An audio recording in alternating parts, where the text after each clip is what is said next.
Good evening, sir. So, ito nga pala yung system na ginawa namin. So, yung title namin is Gym Management System using QR code and hashing algorithm. So, yung members ko is si Jomel Bondoc, Dave Ochoa, John Paul Cortez, Mike Luigi Bianes, and Mark Enriquez. Next. Next time. So, project context. Project context. The gym management system is developed in Java. So, yung ginawa namin system develop using a Java function sa desktop, and it designed to help gym administrators streamline their operations, manage users and programs and activities, and generate relevant reports to keep track of gym performance. So, yung purpose or yung context na to is para masubaybayan or malocate kung ano yung ginagawa ng isang users o isang gusto magpa-member. Halimbawa, kung ikaw sir sa gym ka lang, and then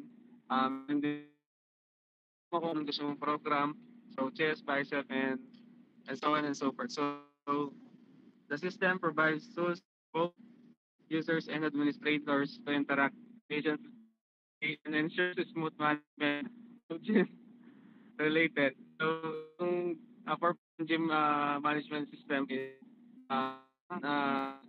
yung users or yung administrators to interact efficiently and ensures smooth management of.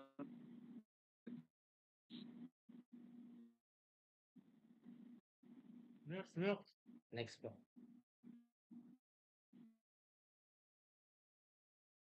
So, key features ng system namin. Admin dashboard. Dito ay siya yung nagse-centralize sa pag-control ng administration. Access to manage user programs and report. Integrated QR code for user and identification, tag out functionality to maintain security. Next. So dito sa user management, dito siya pwede mong ma-view, update and delete ang mga details. Maintain records of gym members. So dito sa program management, dito sa pwede mo siyang ma-update yung status ng mga program kung active or inactive siya. Dito din pwede mong ma-assign yung mga program sa member kung based sa nila gusto nilang fitness goal. Next. No, sa report generation naman dito nakakapag-save ka ng mga report ng mga details ng mga users in PDF format. Tapos pwede mong ma-save yung mga report na yon sa isang location. Next. Baka ako yan dito eh. Ulo na ikaw na. Ano pa rin? QR code integration, generate and display QR codes for user based on unique identifiers. Ang bawat gumagamit ay magkakaroon ng natatanging QR code na ibabatay sa kanilang unique identifier. Halimbawa, user ID o membership number. Ang QR code ay maaaring automatic mabuo at ipakita sa system o application para sa paggamit ng mga member. QR code facilitate member check-in or tracking. Ang mga QR code na ito ay nagsisilbing mabilis at madaling paraan para sa pag-check-in o pagsubaybay ng mga member sa isang lugar o aktibidad. Sa pag-scan ng QR code, maaaring makuha ang impormasyon na gumagamit ng walang manual na pag-encode na nagre-resulta sa mas mabilis at organisadong proseso.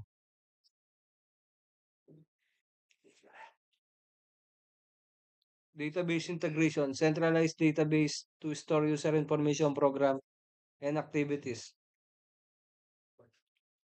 Ang lahat ng impormasyon na gumagamit pati na rin ang mga program at activity ay itatala sa isang sentralisadong database. Sa ganitong paraan, magiging mas madali ang pamamahala, pag-access at pag-update ng data dahil nasa isang lugar lamang ang lahat ng impormasyon.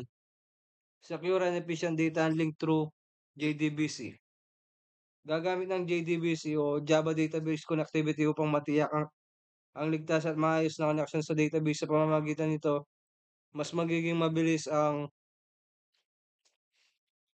pagkuha at pagsasayos ng data habang pinapanatili ang seguridad ng impormasyon laban sa hindi otorisadong pag-access.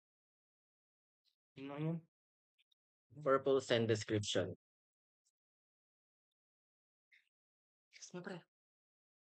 Purpose and description. The purpose of gym management system is to simplify and automate the daily operation of a gym, including user management fitness program.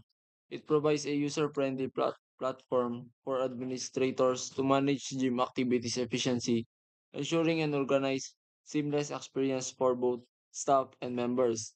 Dito naman po yung purpose namin sa gym is mas pinapadali niya yung system at mas pinapagana niya ito araw-araw yung gym, including user management fitness program.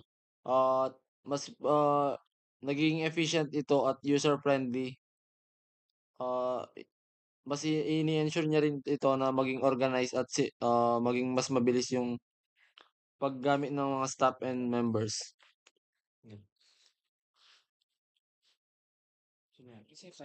Purpose and description.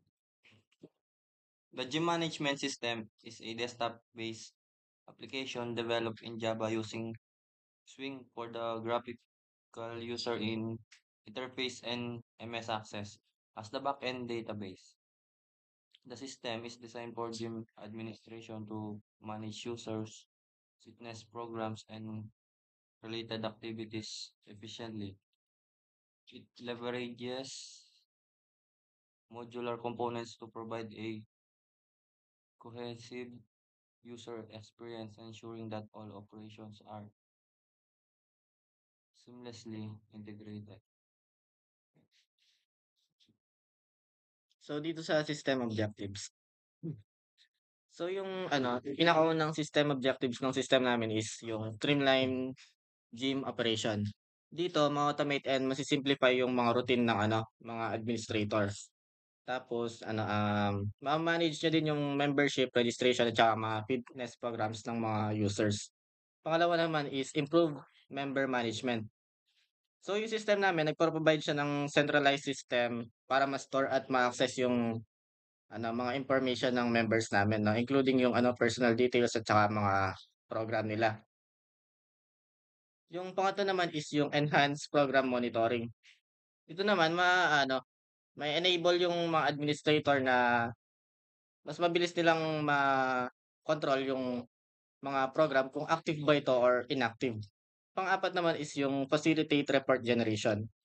Dito naman nagge-generate yung system namin ng report na report user yung mga ginagawa ng user sa gym. Tulad nung decision making and strategic planning. Panglima naman is nag-integrate ng QR code yung system namin, no? Integrate QR code functionality. So dito, na-identify and natatrack yung mga gym members. Tapos na-ensure na meron silang efficient and smooth check-in and check-out process. Last naman is yung promote efficiency and accuracy. Dito nami-minimize yung human error, no? Yung mga error ng kapag manual registration. Dito naman na-improve yung operational efficiency by placing manual processes with an automated and user-friendly interface. Yung pang-pito naman is provide secure database connectivity. So yung system namin is nag-ensure siya na yung mga details mo is safe siya na na-store and na-retrieve. Yung pang-walo naman is improve user experience. Dito naman sa user experience, nagde-deliver siya ng seamless and intuitive experience para sa parehong administrator at saka mga members, no? For better engagement and satisfaction. So yun lang po, thank you. So good evening sir, namin yung run. Paparun na namin yung system. So ito pala yung sir, application namin, ginawa na namin app.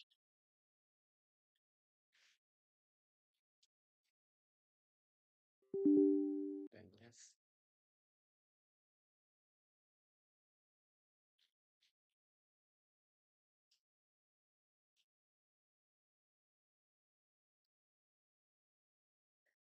So, yun, no? Bali dito, ito pala yung system namin, yung login. Yung ano, first magre-register muna tayo ng user. So, username is, John. John Doe. Password is first name.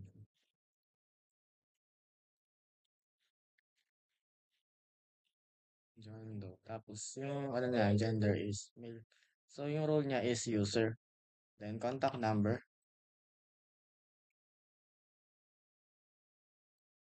Then, sa address naman. So, yung birthday is, kailangan sundan natin yung format na nakalagay dito. So, click register. Then, so yun, no? User registered successfully. Click lang natin yung okay. Tapos naman dito, try natin yan, i-login yung kanina. Dito sa password is, then yun, login successful. Tapos mariredirect tayo sa user dashboard. So dito naman, pipili tayo ng ng program na gusto nating anuhin sa gym. Halimbawa, chest, back, legs, or anything else. So yung pipiliin ko is yung biceps. Then, click lang natin tong select program. So yun, no, nakita naman natin, yung program is lumitaw dito sa screen, biceps, and yung status niya is active. So ngayon naman, log out na natin. Tapos, yes. Then ngayon naman, ilalagin natin yung admin. So yung admin is ako. Not. So, click natin login. Okay. Dito naman sa admin dashboard, makita natin yung manage user, manage program, generate report, generate QR code, and logout. So dito, click natin yung manage users. So yun, nakita natin yung mga user na nag-login kanina. So si John Doe. Ngayon naman, try natin siyang update. Click muna natin siya, then update. Palitan natin yung name niya ng John Paul. Click okay. Then yung user niya is, user pa din. So yun, na-update siya, John Paul. Then ngayon naman, try nating delete. So yun. So yun, na-delete yung user na inad natin kanina, back nun. Dito naman sa manage program, click natin. Then dito yung, di ba yung pinili nating biceps kanina is active siya. Ngayon naman, palitan natin siya ng para ma-deactivate siya. So yun, yung status niya is inactive. No? Tapos try pa nating mag-inactive mag-change status ng program. Try natin itong abs. So yun, yung status niya is inactive pa din. Ngayon naman, back na tayo sa admin dashboard. Inactive. So, balik tayo ulit dito na sir, dun sa kapag change mo yung status, kapag click mo kapag yung isang program is inactive siya, hindi mo siya pwedeng gamitin nun. Kapag naman active siya, is available pa din siya. So, dito naman sa generate report, dito, nag-generate ka lang ng report ng mga member details mo. Try natin, no? So, save natin dito. So, yun na, user report generated successfully. Tapos, ito yung location kung saan siya na-save. Tapos, ngayon naman, try nating generate QR code. Dito, i-enter lang natin yung user ID kanina. Generate natin yung QR code ng admin. Ayan. Tapos, click OK. Tapos, ito yung QR code. Try natin siyang scan through phone.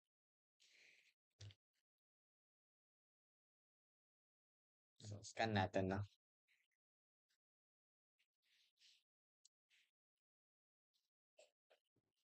So, yan na, sir. Kita nyo naman dito sa screen is yung details niya. Nathaniel Dichoso. Gender, male. And then, address, product. And then, yung role niya is admin. So, it means na gumagana yung QR code natin. click natin 'tong okey. Then, click natin yung logout.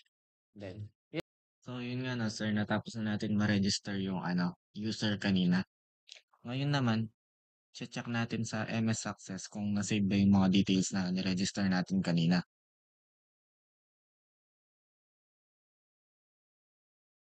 First, check natin yung programs table.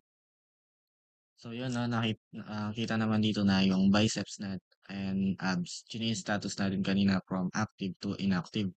Which means gumagana nga yung application natin. Nagsasend siya ng data sa MS Access. Ito, yung biceps, napalitan siya ng inactive. Dito naman sa users program table. So yan makita natin yung enrollment ID dito, user ID, program ID. At saka yung date kung kailan siya nag-enroll. So ito yung mga user na nag-register sa system natin. And then dito naman sa users table, makita natin yung mga details ng mga users na nag-register. So ito, yung sa pinakauna is yung NAT, which means siya yung admin, which is ako yun. And then yung pangalawa naman is si John Doe. So yung role niya is user. Ito nga pala yung ni-register natin kanina. So gumagana yung system natin at nag-send siya ng data sa MS Access. Yun lang sir, thank you. Yun lang po sir, nakita niyo naman is nag-function naman lahat ng feature dito sa system namin. So all goods na sir. For mga details. Thank you po.